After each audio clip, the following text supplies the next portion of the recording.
Okay. Kylie, can you hear us? Yes, I can hear you guys. Great. Okay.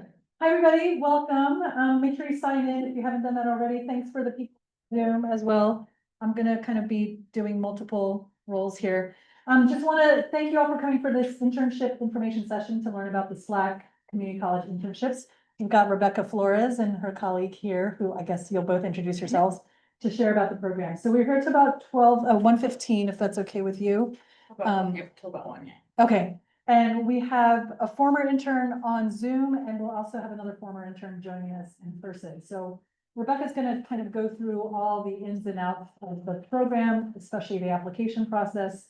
So please, any questions that you have, feel free to ask them. I'll also be recording this so we can make this a resource, because I know a bunch of students. So thanks, everybody, and I'll hand it over. Thank you, Sophia. Yeah, but I'll let Trace introduce. Yes, thank you so much for having me. My name is Trace Ellen. I'm an outreach specialist. I'm going to start off by telling you a little bit about SLAC. What we do, who we are, and why we're here. We can move on to. I'm gonna introduce myself. Yeah. I'm Rebecca, and I am our intern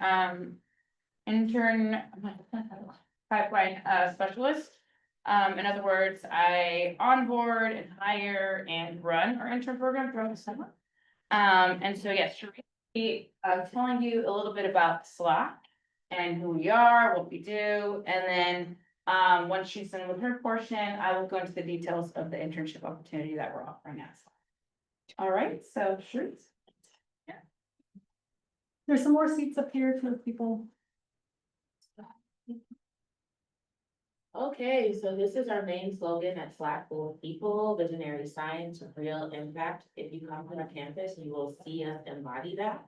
We have a lot of smart, talented people at SLAC from all across the world, not just employees, but users that use our facility for their research. Visionary science, we have world cutting edge research that is one of a kind you can't find anywhere else. And real impact, we want to make sure that we are advancing the nation through the research that we've accomplished at SLAC. We are one of 17 U.S. Department of Energy national laboratories. So there are many similar to SLAC, all focusing on different areas of research, of course, across the country. There are 3 in the Bay Area alone. So SLAC sits on Stanford University's campus. There's a Lawrence Livermore National Laboratory over the bay in Livermore, as well as Lawrence Berkeley National Laboratory that is housed on UC Berkeley's campus. But we like to say, being at a national lab is some of the best job security in the country. So you can start at one, and if you choose to maybe move around others. We're here for you. We are matrixed between Stanford and the U.S. Department of Energy. So what that looks like is all SLAC employees are Stanford University employees. We receive Stanford benefits, a Stanford paycheck, have access to university resources.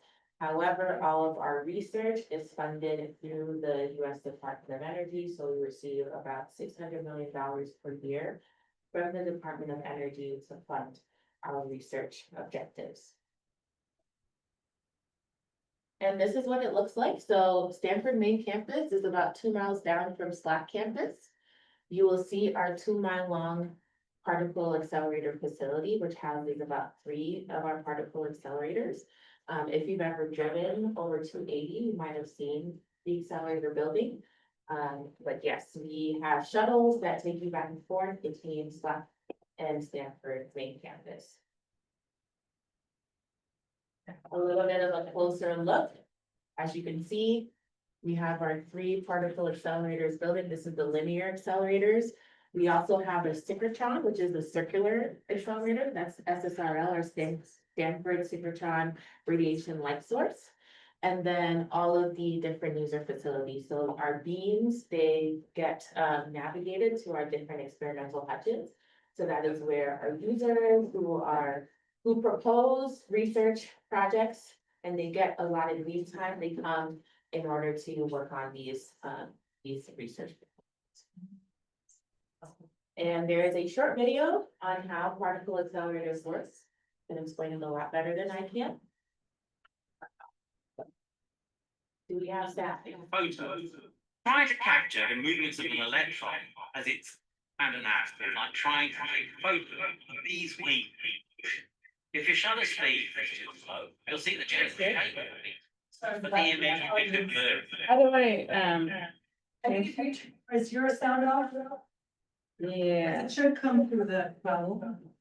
1 second. Then try muting yourself on Zoom. I'm muted, it's, Like it's your sound. Yeah. one of These things. yeah, no, it's. In the room here. Speaker, Oh, and then did you share your sound on Zoom too? Because that's the other sure that people are in together. I'm not sure.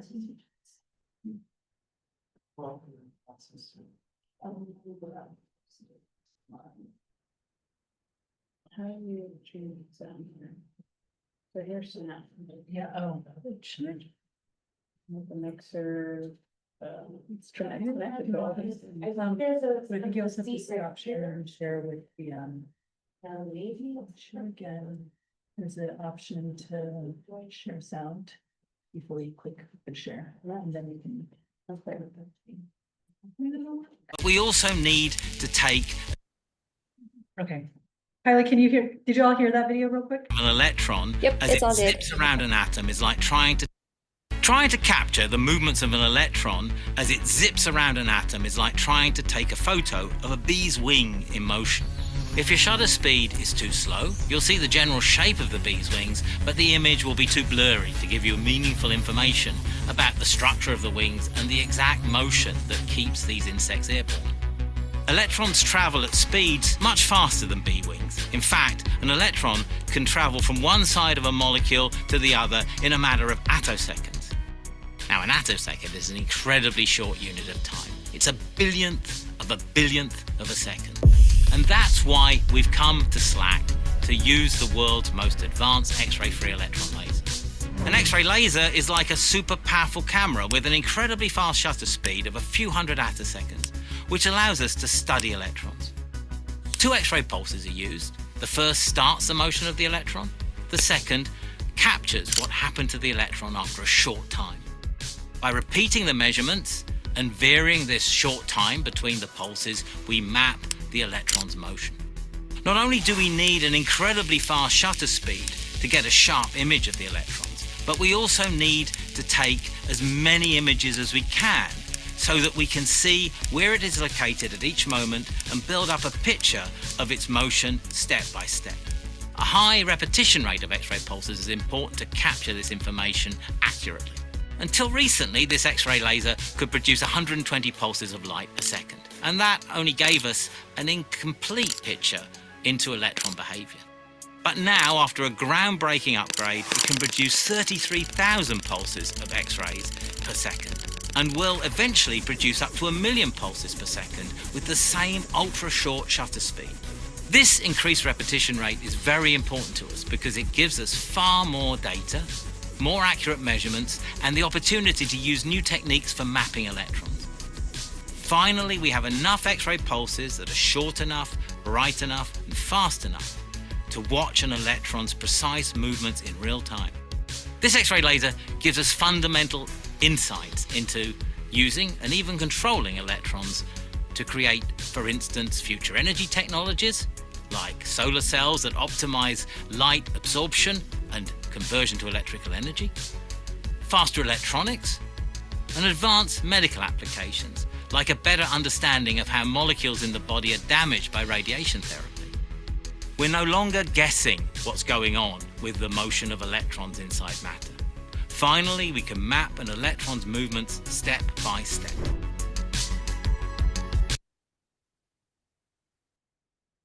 So in summary, our particle accelerators are the big camera, so electrons are sped up to the speed of light. With the X-rays, it's similar to how you go to the doctor, you get X-rays to look at your bone, it's kind of the same sense that's going on here. And what you mentioned was the upgrade to the LCLS2. So We started off at SLAC with the LCLS 1, and we've recently commissioned the LCLS 2, which they're getting up and running. LCLS 2 is a lot more powerful, kind of the difference between like a disposable camera, forward camera versus like a digital camera. We'll be able to get more high definition images of the molecular matter chemical compositions really.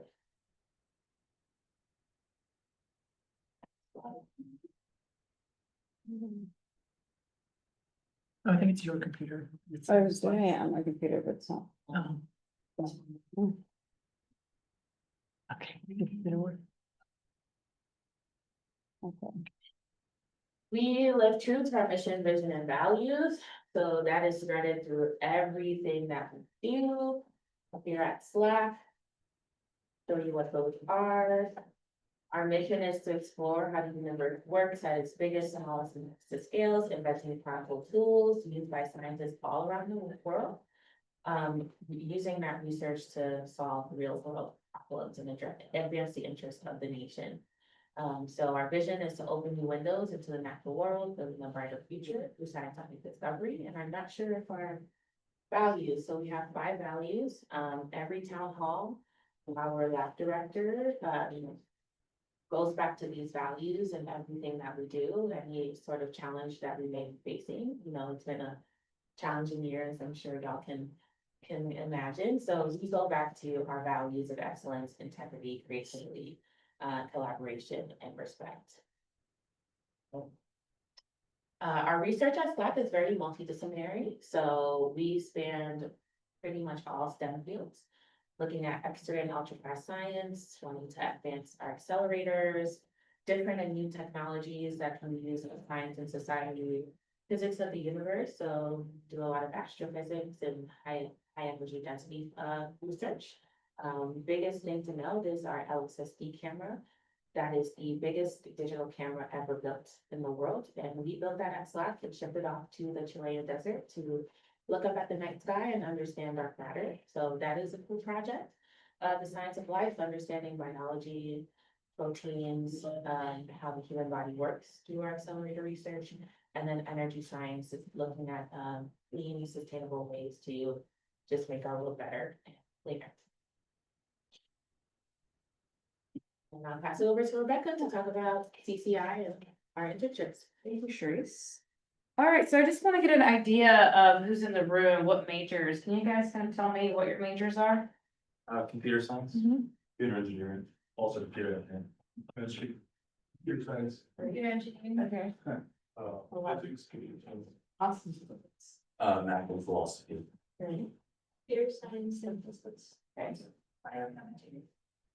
Biochemistry, I'm not in the box. So, math and computer science. Mathematics. Physics. Electrical engineering. Computer science. Aerospace engineering. Okay. Medical engineering. Great. There's a lot of computer science degrees here, but that's awesome. And there is definitely a place for all of you. So I was just wanted to see what's in the room. As you can see, the type of research that we have at SLAC touches literally every STEM field. And so there is an opportunity at SLAC for all of you. So why intern at SLAC? So did we mention what SLAC stands for? I don't think we did. You guys know? Yes? Doesn't that just mean Stanford Money Accelerator? Center, yes, yes. Yes, very good. A lot of people don't know.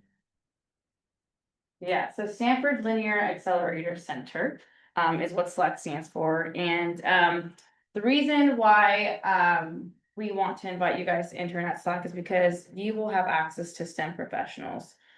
People who are experts in the field. There have been scientists at SLAC who won the Nobel Prize. And then you have access to our equipment and laboratories, and you will be working on authentic research at SLAC, not just, a made-up project for an intern, real authentic research alongside another scientist or engineer, or physicist.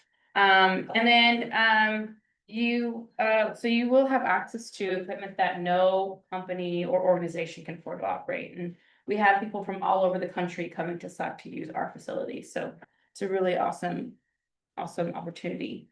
On top of that, you get to gain new skills. It looks great on a college application, looks great on a job application. You get to learn what you like and what you don't like. So that's the beauty of an internship, right?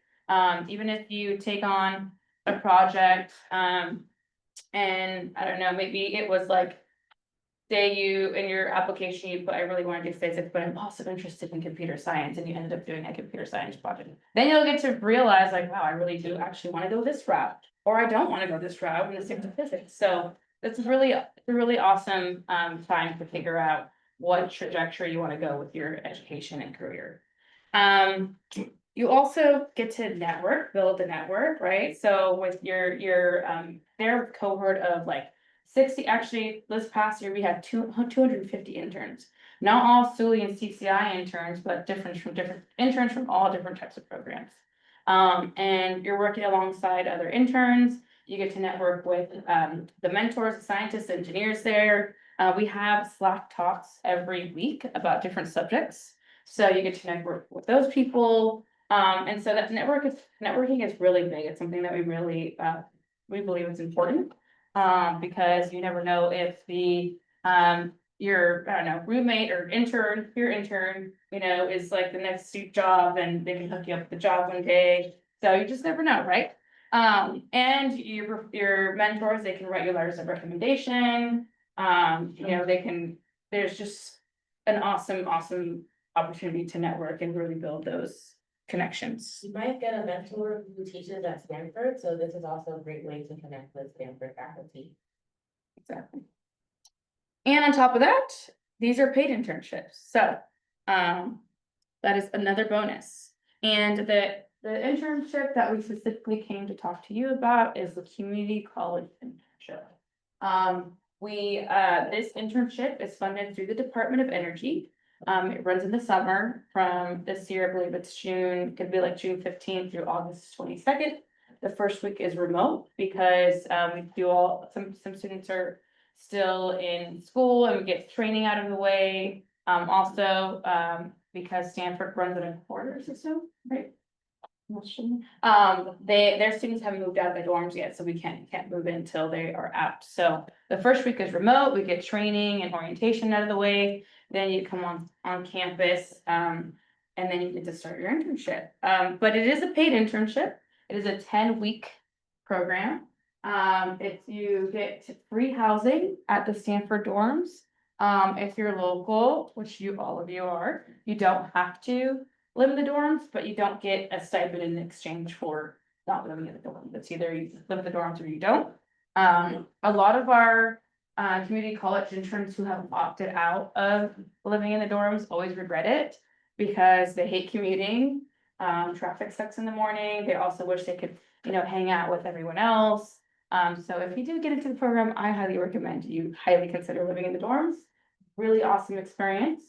And there are some eligibility criteria in order to be a part of this program. So the DOE requires that you're enrolled full-time in a community college, that you have a 3.0 or higher, that you are 18 years old, and that you are a U.S. citizen or permanent resident, and that is because it is a program that's funded through the U.S. Department of Energy. If you meet that criteria, and everything looks good, actually, let me rewind a little bit. So the applications are open now. As you see, they were open on the 15th.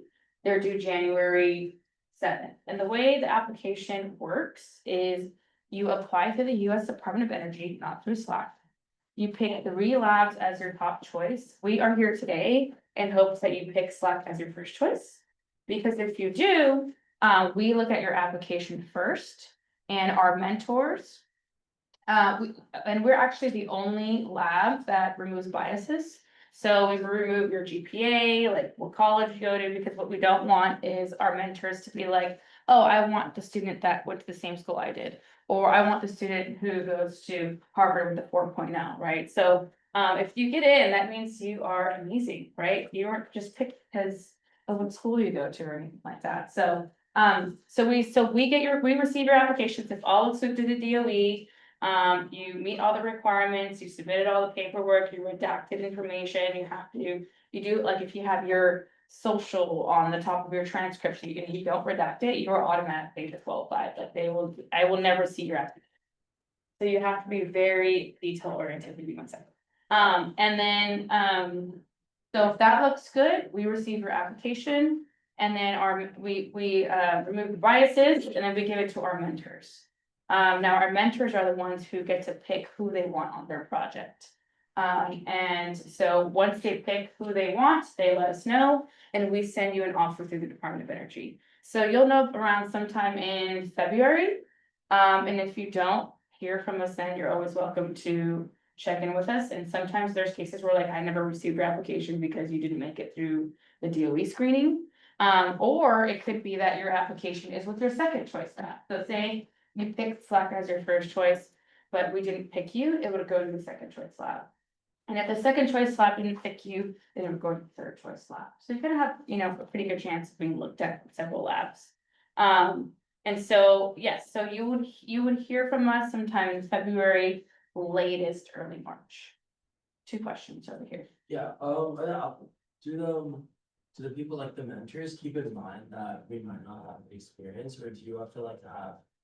They only pick you based on. That's a great question. So 0 experience is required to be a part of our program. You really don't need any experience at all. And the reason is because the reason why the DOE funds programs like this is because we want the best of the best, right? You guys are the future scientists and engineers. And, we are, the DOE is investing in you. And so you're coming to SLAC so that we can train you and teach you, and you can learn new skills, and hopefully you'll come back to SLAC as a full-time employee. Like that would be the ultimate goal. That'd be amazing. Or to another lab, right? And so 0 experience is required. That is an awesome question. And, the application process requires 3 essays and 2 letters of recommendation. And in those essays is a really, really, great opportunity to really sell yourself. And if you're a freshman with 0 experience, you can say that I'm a freshman, but I'm super passionate about physics. And I've, since I was really little, I've always, been interested. A very compelling story that, kind of shows us that you are, eager to learn, that you're excited to come to SLAC, you've done your research on SLAC, you kind of know where you, would love to work at in SLAC. We advise that you're not too specific about, like, oh, I really want to work on that one product at SLAC, but if it's gone by the time you come, right? So more of a broader statement, like what field you'd like to work in, the type of research that you'd like. And so really speaking to that is super helpful. And so we're just looking for interns who are super passionate about learning, who are, teachable, eager to learn. If you have experience, that's great, put that, that I'm in this extra class and, I've done X, Y, and Z, all of those things absolutely help. But at the end of the day, it's your experience is required. But how many, I don't know if you already got over this, but how many applicants do you guys usually tend to get? Yeah. How many applicants do you guys usually take? Yeah, so for the community college internship last year, we had about like 200 applicants and we only took 17. But for the SLAC internship, which is basically very similar to this program, except for it's for 4-year college students, we took 60. And so the beauty about being a community college intern is that you can do this program twice, right? And then if you transfer to a 4-year, you can do that program to the SLAC internship twice. So you can do it a total of 4 times, which is really, really awesome. My friend mentioned something about like interviews for SLAC, cause he got like an internship there. Will there be interviews alongside like the 3 essays Yeah. and letter of rec? Great question. What's the They're, word max on the essays? Sorry? The word max on the I essays? think it's like 300. They're like paragraphs, Yeah. like 2 or 3 paragraphs. Just wanted to clarify. But no interview. So it's solely based on your letters of recommendation, your essays, and kind of like what classes you've taken and stuff like that. And so that's kind of how they pick you. Let me make sure I went everything before I start answering questions. Let me finish. I'm almost done, so let me finish. Save your questions for the end. And so that's a little bit about the application process. We can talk more, and I also have a student who was part of our cohort last year, who can tell you about her experience and the application process as well. But we do offer application assistance workshops. We don't have a date yet. That's an old date on the screen. I apologize. But I will make sure to send it to you. And then the Department of Energy also offers application assistance workshops. So if you're, going through the application and you have any questions, especially like technical questions, well, I'll have a 3.9, but it's like, that's a great time to go to the DOE, workshops and ask those types of questions. And so there are a lot of resources. They have, there's learn strategies to submit a compliant and competitive application. These are all pre-recorded. So like you can go on there now and find these. And then here's stories from alumni. And then I will make sure to share those application assistance workshops with you when we have them. This is another internship opportunity. It's very similar to the community college internship, except the only difference is this application is through SLAC and our application portal, not to the DOE. And you do not have to be a US citizen or permanent resident. So foreign national interns can apply to this internship. And you do not have to be, enrolled full-time, as long as you could be a grad student, it doesn't matter. But this is another opportunity, paid, free housing at the dorms, you get paired with the mentor in a project.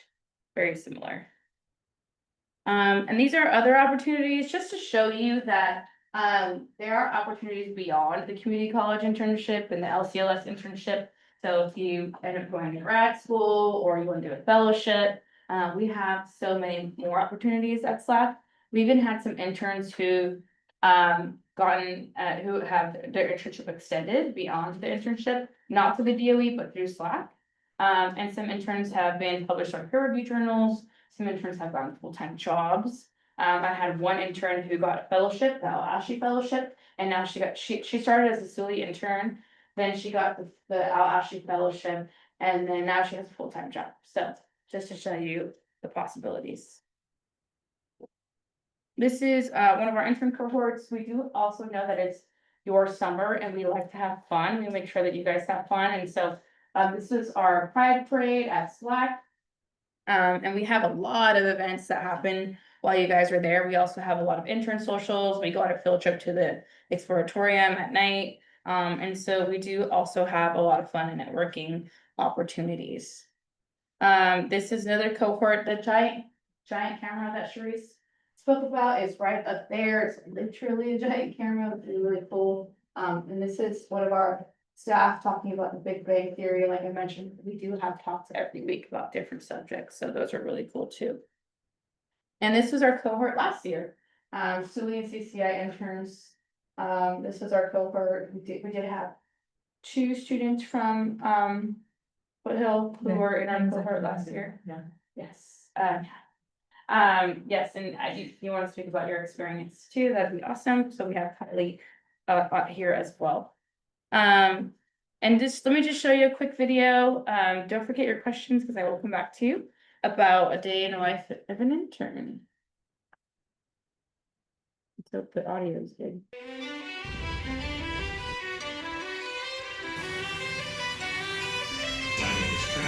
Maybe it's neither one.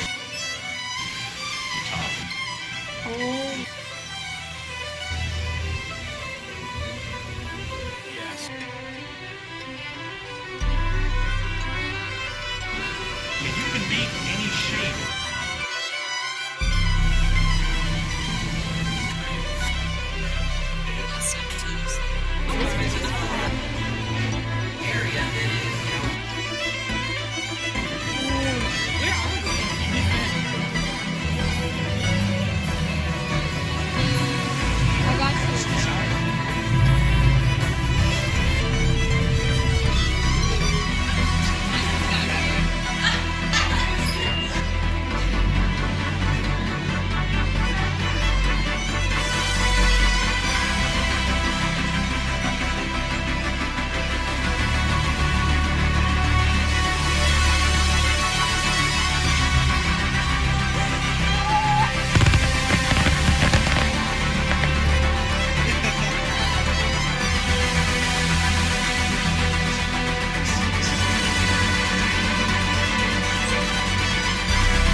Alright, so one of our interns made that. I did forget to mention one thing now that I was watching the video. There are some deliverables required by the Department of Energy that you will have to meet, which is a presentation, an elevator pitch, and a couple of surveys. And so you do present about your project at the end. In the beginning, we also teach you about elevator pitches so that if you know, you were to go in an elevator with someone you really look up to, or you wanted a job from that person, you could tell them instantly what your project is all about. And so that's also a really great opportunity there. And then I would love to stay in touch with you so that I can send you the application system workshop details. I can send you this presentation and any additional information that you may need to successfully apply to the program. But in the meantime, I'd love to take any questions. And then we can invite our students from last year to speak about their experience. Yes. So for the full-time student requirement, what if my status changes from quarter to quarter?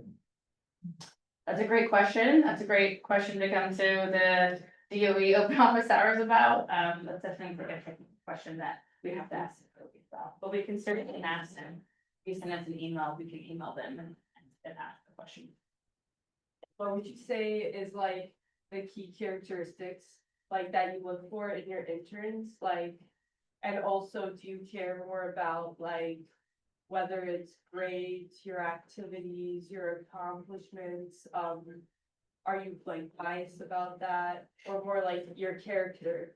And all of those things are great that you mentioned, but character is huge, right? So we want to really feel like we're getting to know you in those essays. Like I've known you, I feel like I know you before I even met you, right? Like you fully described a little bit about yourself, what you're passionate about. Like I want to feel like you're somebody that I can really work with. I want to be able to see that you're someone that's teachable, that you're excited to learn, that you're excited to come to SLAC, right? Like if having a student that doesn't want to be there, that doesn't really care, or is just doing it, just to put it on their resume, but they don't really want to be there, it's not super helpful for both parties, right? So definitely just students who are excited.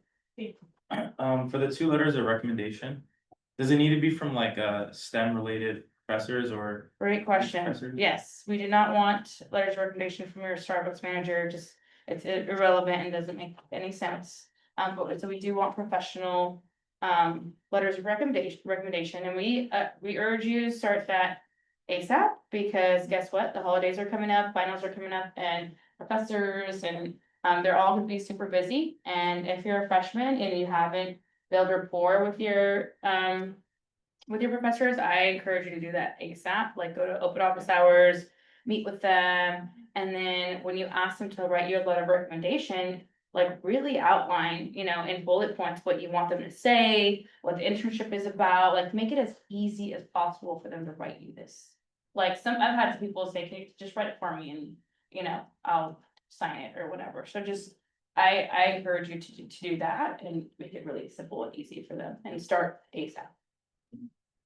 Yes, Are acceptances on a rolling basis or looked at the end? at the end. Yes, on January 7th. You mentioned like grades were open books or didn't matter. Grades matter, you have to have a 3.0. Oh, sorry. Sometimes Ask like the eligible status, did you mention that you don't look at grades? we remove that bias, so we remove them from being seen by the mentors, so they're not just picking students who have 4.0s. I see, Yeah. so you're just using grades for eligibility. Yes, Oh. yes, and other labs don't do that, they literally give the entire application to. That's perfect. Sorry, Yeah.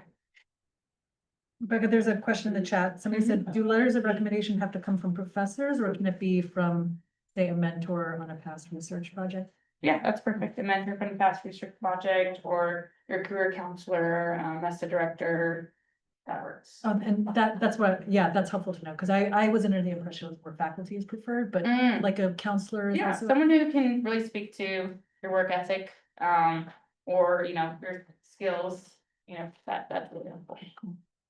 So I understand that we're looking for letters of recommendation from relevant people who Mhm. can speak to your Mhm. work experience, and work ethic, but are generally STEM related professionals preferred over not STEM related professionals? So you have such research. Oh, it has to be. Yes, so STEM related, like someone that can speak to your education, your skills, your work ethics, stuff like that. Sure. And then on the application, there's like the subjects that you want to go into. Yes, Based on those subjects, are they geared into like a specific group of managers? So like, for example, if there's someone doing physics, like physics, and I was like engineering, would our applications go to two separate? groups? no, they're going to the entire group of mentors, and they pick, they're obviously gonna look at the physics students if their project is physics related, right? So they, and that's why I encourage you to not be so like specific on like, I just want, I mean, it's up to you, but you know, there's been instances where students have been chosen because they mentioned that they are interested in their subject that kind of spoke to their project. So even, you know, saying, I really love this, but I'm also interested in X, Y, and Z is, I encourage you to add to that too. So do you wanna like a bit more on the application? Would there be an application essay workshop or something like that? Or would there be anything like, could you kind of explain like, obviously like, it's just like, I'm interested in that kind of exercise, like you kind of have to like portray and build a story. Well, there's prompts, so there's like, there's questions, questions, right, you have to answer the question. So, you know, that can vary. So based on that question is what you have to write your little essays about, it's really like 2 paragraphs. And then, yeah, I recommend writing a compelling story, you know, just answering the question as is, and then kind of really going into detail about why or how is what we recommend. Can I just add to that? There's a whole webpage of all the resources and like one whole section on application resources, like Rebecca mentioned. So definitely go to the website and take advantage of every single resource on there. It's not through SLAC, it's through the Department of Energy. But if we look up SLAC CCI on a Google search, get through to the DOE site, and then you'll see, like, really encourage you to pour through that. Yeah, there was on here, there was a how to submit a competitive application workshop. There's a video on that, so definitely check that out. I think I read somewhere on the website that mentioned a letter of interest be sent to you. Is that still? You can, so yeah, the labs, you recommend that you reach out to us and say, hey, just FYI, I'm applying to the CCI internship. I'm really interested in that, you know, hopefully I get picked type of thing. We actually do look at those. We actually have a whole little folder of the people who reached out. We're like, oh yeah, I remember so-and-so reached out. And so we do take that into consideration, the fact that you read that section, because not everyone does that, and you reached out and you expressed your interest is definitely a plus. You're welcome. Yeah. Yes. I guess I could probably do this online, but is the CCI and SLAC internships two different, are the positions different? Or are they like two the same? Like, are you guys both researching? Yeah, they're not different, I mean, both SULI and CCI interns, they both get sent to the same mentors, if that makes sense. So we don't have different projects for CCI interns or SULI interns. I looked at the SLAC application, it seems like you need more recent experience for it. Is that accurate, or is it just like? Now, the big difference is that one's for community college interns, one's for 4-year interns, yeah. And the deliverables, I think community college interns have like one less deliverable than the SULI interns. Yeah, I think it's all. Are these slides shared with us? Yeah, I'm gonna share them with Sophia and she can share them. Yeah, so that's why, make sure you signed in, because then I'll send it out to the list, as well as people on Zoom and whoever else. Yeah. And any more questions on Zoom, sorry. Nope, but maybe we can hear from Kang and Kylie. Yeah. Hey, why don't you come up and tell us about, if you can tell us about, like, briefly the project you did. I'm gonna share your Your screen. overall experience and, the application processes or Hi, my name is Kang. I am a second-year physics major here. I attended the same info session last year, and that was what got me to apply for it. I don't think I would have applied for it if I didn't go here. I think the things they mentioned here are pretty useful and what made me want to apply. So the one thing that they did emphasize was, they're looking for people who are sort of very, interested and passionate. The emphasis on the no experience is a real thing, like you don't have to have any experience to walk in, you have mentors that will help you. But the biggest thing is you have to have a passion for it. A lot of people I met there were, it's a very different, environment than what you see in community college. You'll just meet people that are like, like personally, I'm a physics major, so it's very rare, like almost non-existent for me to meet other physics majors, but when I was at the internship, like almost, I want to say 40-50% people I met were like pure science, physics, or chemistry majors, and they were like, some of them were like bouncing off the walls, excited to talk about their like the science, because I could never hold a conversation with someone else in like my same career, because after like 5 minutes, it's just get, okay, just do the homework. But they're actually very interested and super passionate about what they're doing and their research. They can talk about it all day. That's the main difference of the people who are there. They're really interested in it.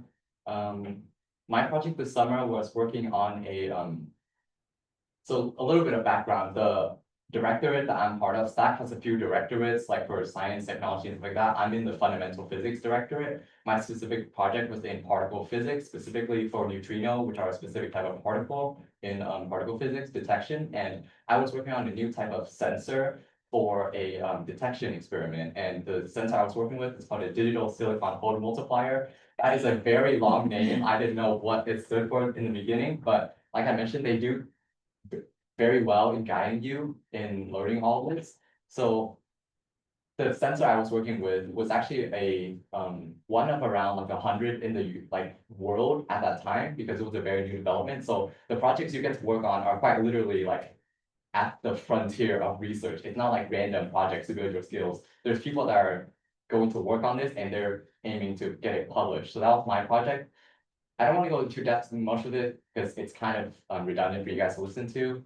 And then- Maybe tips on the application process, I feel like. That's probably- Okay, I'll go over that at the end. And your, just your overall experience, like with the other interns in the environment and the workspace. I had a very good dorm roommate. He was from UCSC, and he was also an incoming master's in electrical engineering at Stanford, and we just connected really well. I think the one thing you should do is definitely go in the dorms. You have like really almost no reason not to go in the dorms. You meet a lot of really cool people. I played table tennis with some random people from like across the country, and it's an overall a very nice experience. You guys should definitely do the dorms. They're also very active in the community of interns. They're always talking, they always hang out. Some of them will like tell you to like go grocery shopping, people like carpool, and some people build their cars to carpool and get food. And a lot of times they would also do like games at night, and really fun. So Not definitely- parties. yeah. Yeah, it's overall a very fun experience, both academically in your learning, because you do a lot. Your whole day, you're gonna be filled like doing a lot of learning, and also on the social side, it's very fun. Both of them I would rate like a 9.5 out of 10. And then, just not too much detail on application process, we don't want to confuse people, but kind of like, what was your experience with the essays and like, what did you write about? So the What essays, do you think made you stand out? yeah. I don't know what made me stand out to other people, but for my essay, my main goal is to be genuine, because when I came here, I had a genuine like interest in physics. I really liked the subject and like the problem solving. So that was the main goal I wanted to show in my application.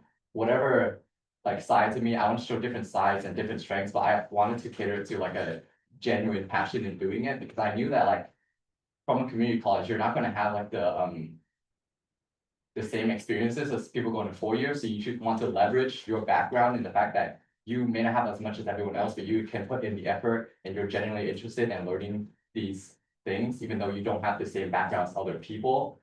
That was one thing I focused on. So on the technical side of things, I would sort of try to reroute the questions into things I can do. So for example, if they're like, do you have any technical laboratory experience? I would be like, not focusing on that, but I focus on the projects I work in clubs. For example, if you guys are in engineering club, I was in rocketry club at the time, I focus on those projects. They're not technical laboratory, but they're projects that sort of answer the question they want to answer, which is what are the things you do outside of just the classroom and like your interest in working on projects. So those are the main points I brought up. basically passionate in what you're doing and your interest and your effort into doing those things. For my letters of recommendation, I got one from my physics professor at the time because I really like physics and he was cool with me.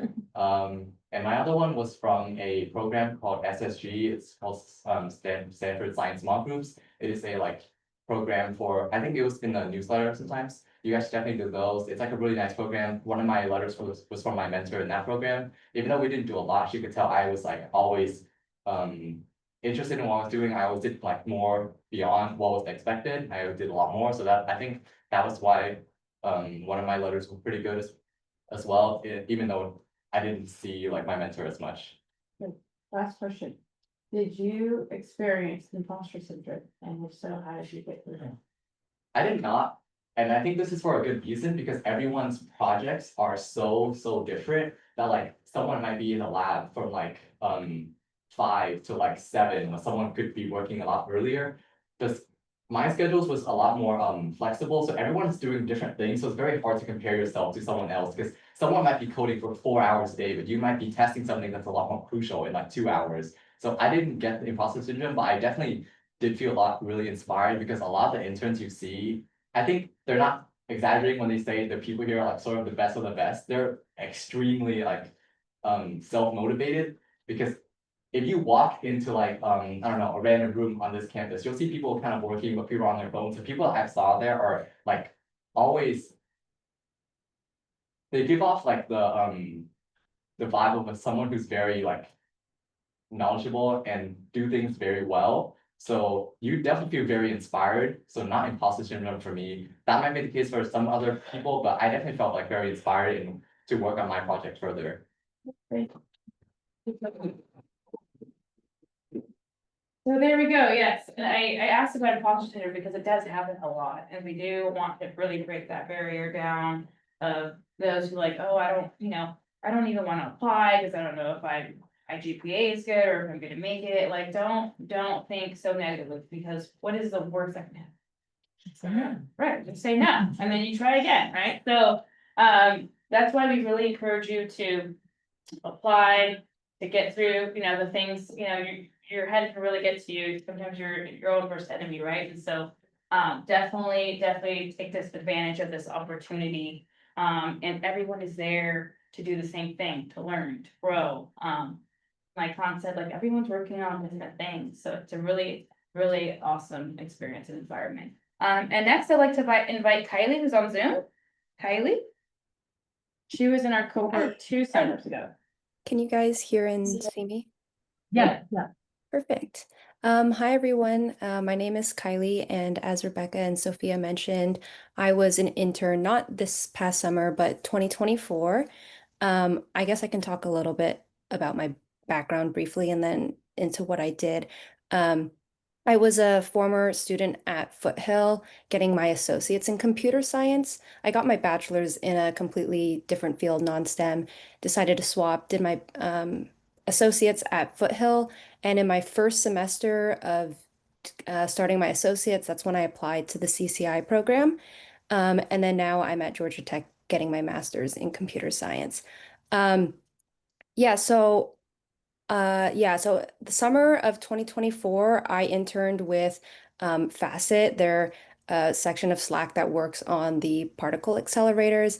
And the area I was really interested in as a computer science student was gaining more exposure in machine learning. And so that's what I kind of put as interest on my application. I didn't try to be like too detailed. I just gave very broad general interest like data science, learning maybe a new programming language, and just general interest in machine learning applications. And I ended up working on a project where I built a convolutional neural network to analyze and predict electron beam diagnostics. So specifically the shape and like divergence of the beam. And then I was really fortunate to be able to extend that internship afterward. And then I'm also back at SLAC now doing research alongside my graduate studies. Let's see. I think the biggest piece of advice I have, and I said this last time for the info session as well, is when they say no experience, and I know Kong just mentioned this as well, they really mean you don't need to have any experience. As someone who is coming from a non-STEM background and starting my first semester or my first quarter at Foothill, I had no like technical experience. And so that was something that really worried me. And I know there's a section on the application that says, what are your technical experiences, if any? And I remember being told that, yeah, you could just put like, I don't have any. But I kind of wanted to take it a step further and show that, like, while I may not have had any technical experience, what were the things that I wanted to do or were trying to do to show that, like, I wanted to develop those technical skills. And so I also did the Stanford Small Science Group. It's like the program at Stanford that allows you to kind of explore research methodologies and look into an area of interest. So I really emphasize like my passion for learning, what I was already doing to try to learn, and what I was hoping to gain by doing an internship at SLAC. And I think that's really important. Technical experience is great, as Rebecca mentioned, but if you have the passion, the genuine interest of wanting to learn and be part of a community of scientists who, as everyone has mentioned, just super inspiring to be on campus. There's amazing people doing amazing work.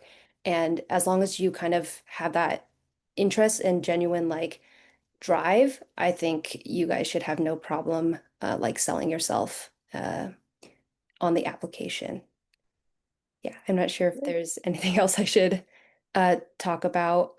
If you, Great. oh yeah, if last thing, if you do have the opportunity to go on to campus and like live on the dorms, I'd say definitely go for it. I did that and we had a lot of fun outings. I know a couple interns and I, along with our mentors, went on like a 6 a.m. like fishing trip in Santa Cruz and like just outings to go like eat, get like desserts downtown Palo Alto, explore things like that. And overall, it's just a really great experience and I'm so glad to be back now and stuff.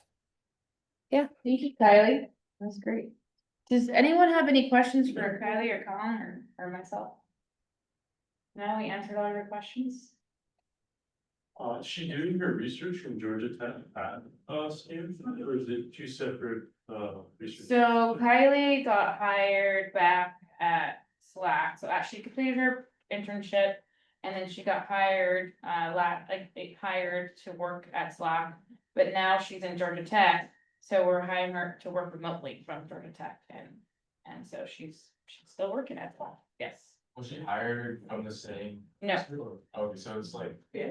Through SLAC. So once you complete this CCI DOE internship, that's it. There's no extension, there's no additional pay. And so if you want to continue working at SLAC, you have to talk to your mentor. They'd have to open a position for you and hire you through SLAC. So she got her position through her internship, but just like seventh. Right. I see. Yeah, so she wanted to continue her internship and her department had the money, funding to open a position for her, and so they did, and they hired her. Funding That's is a big example of deal, networking. yeah. Like the networking you do there, you never know where that will Right. go, so. Yeah, I kind of want to add on that. So yeah, I was really fortunate that my mentor had the resources to be able to extend my internship after it ended in the summer. And then I did a butt ton of networking on campus, like a lot. And it sounds very intimidating, but a lot of the people there are really happy and willing to help you out. I just like cold message people on LinkedIn, and it was through the networking that I was able to return this time. I'm not working with the same mentor that I did during the CCI program, but I'm working in the same area, just different mentor. But yeah, networking will really help you out if you want to like stay and just be connected, and they'll also try to help you a lot to get back into SLAC. Thank you, Kylie. What do you, what do you think made you stand out? I'm sorry, I didn't quite hear it. What do you think made you stand out? I think it was just like I really tried to emphasize my genuine interest in wanting to learn. Like I mentioned, I felt wholly unqualified because I had no technical background. I didn't come from a STEM background either, and I was starting my first semester with no grades on paper yet. And so I really tried to focus on just, as I mentioned a little bit before, like what I was trying to do to gain those skills, why I wanted those skills, what I hope to gain from SLAC, and like why I was interested in contributing to the SLAC community. This might be a question for the DOE, but what do you do when you don't have the grades on paper? By the time you submit your application, you should have grades. Okay, so wait, Cause it's not due till January. right, so I should wait to the end of the. Don't wait too last minute, cause you don't, what if like, I don't know, the system shuts down because everyone's trying to submit their application at the same time, but Yeah, grades will be out before the holiday. grades will be up, yeah. So it's just one, like a one-line suite to 17 applicants, or do you get like other rounds? Say again? Like, it's just a sweep, like one whole sweep, like, they got all the applicants, or are there rounds, like, they won't exactly will be eliminated, or is it just one whole round of? So, Of course. so the DOE gives us funding for a certain amount of interns. Last year we had funding for 17. And so, we made sure to try and get 17 CCI interns. And so like I said, the SUI interns and CCI interns are all given to the mentors and they pick them. We make sure that the slots get filled though, like we continue to reach out to mentors like, hey, we still have one more CCI slot, are you interested in this student? And so we really try to make sure that we do that. Did I answer your question? Okay. I guess this question might not be super answerable, but is the funding for the slots, or is the funding for summer 2026 solidified? Yes, it is. This year, I think we have funding for 17 again, or maybe less. Funding is crazy right now. Yeah. Just wondering about like the amenities and stuff, The what? the amenities. So do we get like The dorms? no, like transportation, do we get like free, things to transport ourselves, like we bring a car? Yeah, great Yeah, question. Metro. So if you live in the dorms, I mean, Caltrate, it's called Caltrate. so if you live in the dorms, there's a free shuttle that takes you to SLAC. But what if I wanna go to like the beach or something? You have to have your own car. Oh, great. Yeah, we do not pay for your transportation.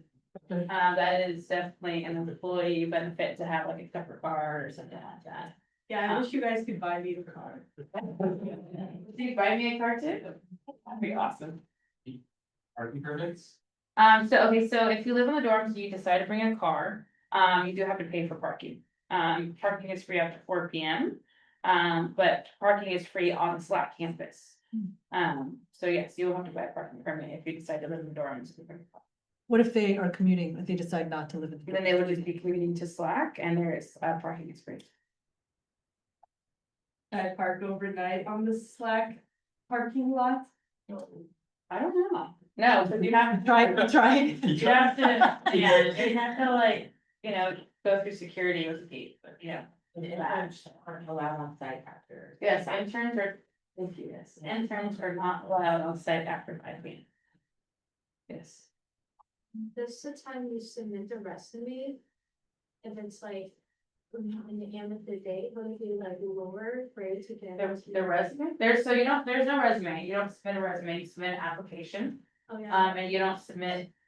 A resume with your application, actually, yeah, no resume, so everything is due on January 7th.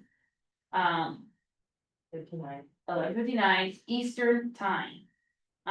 So we don't look at your applications till after. Yes. Is there priority registration or no? Sorry? Priority registration?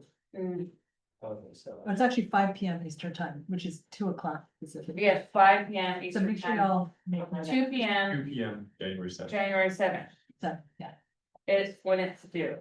No priority, I recommend starting the application right now.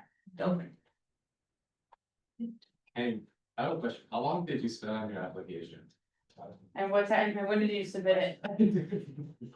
5 p.m. I don't remember, I just know I really like writing, so I probably was above 10 hours. And I'm hoping. I mean, that's okay, with the like spread out, right? Yeah. And I'll just, you know. Yeah, you can like start it and then, you know, save it, start doing this, save it. Kylie, Oh, Kylie, yeah, how long did you spend? on working your on application essays? and when did you submit it? I would probably say around the same amount of time. I'm not, I would say like the best writer, like to do everything in one go. So I like to write and then like come back and revise and stuff. So it was probably also around 10 hours in total. And then I was very worried about not making the deadline. So I think I submitted it like 5 days before the deadline or something, just to make sure that everything went in and there was no technical difficulties. Yes, that's what we recommend. No questions? Okay. So remember, the website has all the resources. I think Rebecca, your email's on the website too, right? The Yes, Slack website. we have actually like a general intern email that we will respond to, so yeah, our Definitely email is yeah. there. And I'm gonna get materials from Rebecca, I will share that, but you can, like she said, the website, everything's open, you can go in Yeah. there. And the DOE website, I will say, is a little bit hard because there's a lot. But make sure you know where the apply button is, because that's hard to find, I Yes. was looking at it myself. And there's multiple sub-pages of additional resources. And you guys can email me anytime. If you have any questions, don't hesitate. We email you like the interest letter, right? Yes, you can me or Hillary or Sharice or our general email, which is SLAC Internships@slack.stanford. You'll remember me, I'm Card Girl.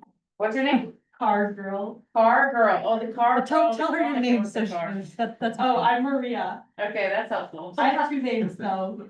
Okay, gotcha. Any other questions Maria from with the the Zoom names in the people? car. Okay, Oh my God. well, thank you so much, Yes. Rebecca and Sharif, for coming today. Thank you all. And close it out. So thanks, Kylie. Thank you, Kylie and Connor.